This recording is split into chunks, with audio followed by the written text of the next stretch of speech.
এবারে পুজোয় কেন্দ্রীয় স্বরাষ্ট্রমন্ত্রী অমিত শাহকে বাংলায় আসার আমন্ত্রণ জানালেন বিরোধী দলনেতা শুভেন্দু অধিকারী। দিল্লিতে কেন্দ্রীয় স্বরাষ্ট্রমন্ত্রীর বাড়িতে প্রায় ৪৫ মিনিট বৈঠক করেন এবং সেখানে এই আমন্ত্রণ জানানো হয়। রাজ্যের একাধিক বিষয় নিয়ে আলোচনাও হয়েছে বলে খবর।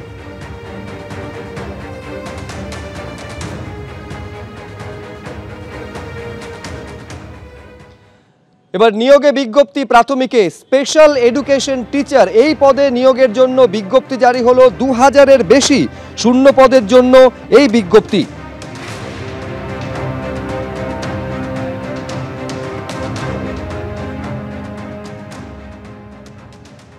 Terror must stop, that is most important. But sports also cannot stop. But terror has to stop, all around the world, not just India, Pakistan, you're seeing so many things happening. So that also has to stop.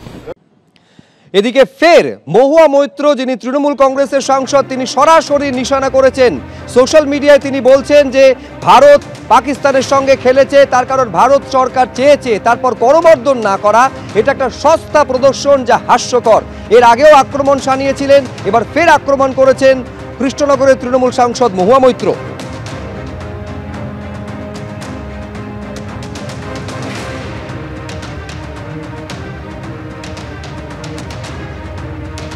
এর আগে ম্যাচের আগেও Bharat Pak match নিয়ে কেন্দ্রকে নিশানা করেছিলেন Mahua Moitra. Social মিডিয়ায় তিনি লিখেছিলেন, রক্ত আর জল একসঙ্গে বইতে পারে না, কিন্তু রক্ত আর ক্রিকেট একসঙ্গে চলতে পারে, বিশেষ করে যদি অমিত শাহর একমাত্র যোগ্যতা সম্পন্ন পুত্রের ভাগ্য এর উপরে নির্ভর করে।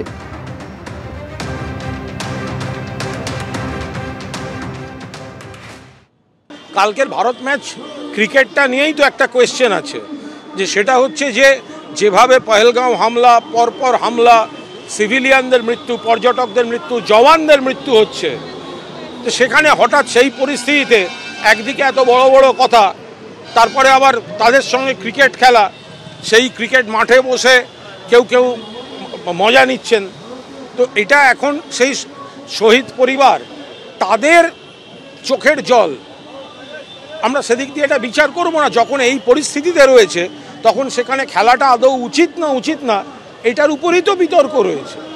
যেভাবে অপারেশন সিঁদুর হয়েছে সেখানে ভারত দেখিয়ে দিয়েছে তার জোর, যে তাদের জোরটা কি আছে। পাকিস্তান দ্বিতীয়বারের মতো আর কথা বলার সুযোগ পায়নি, তাদের কাছে কিছু নেই, তাদের ক্ষমতা যে কতটুকু পাকিস্তান সেটা নিজেও জানতে পেরেছে। কিন্তু কিছু কিছু বিষয় থাকে, সেটা ওয়ার্ল্ডের বিষয় থাকে, যে সেখানে খেলাতে তাদের খেলতে হবেই, নাহলে ভারতই বাদ চলে যাবে, তাদের সেই দেশটাকেই হয়তো বাদ দিয়ে দেবে।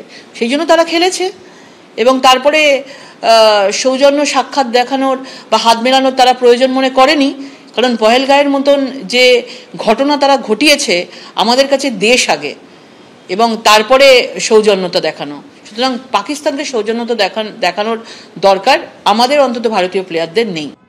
গতকাল এশিয়া কাপে ভারত পাকিস্তান ম্যাচের শেষে ভারতের কাছে লজ্জাজনক হারের পর পাক ক্রিকেটারদের সঙ্গে টিম ইন্ডিয়ার হ্যান্ডশেক না করার জের এবার পিসিবির অন্যতম শীর্ষ আধিকারিককে বরখাস্ত করা হলো। আরো বিস্তারিত জানবো, সৌমিত্র রায় আমাদের প্রতিনিধি রয়েছেন। কি খবর রয়েছে সৌমিত্র?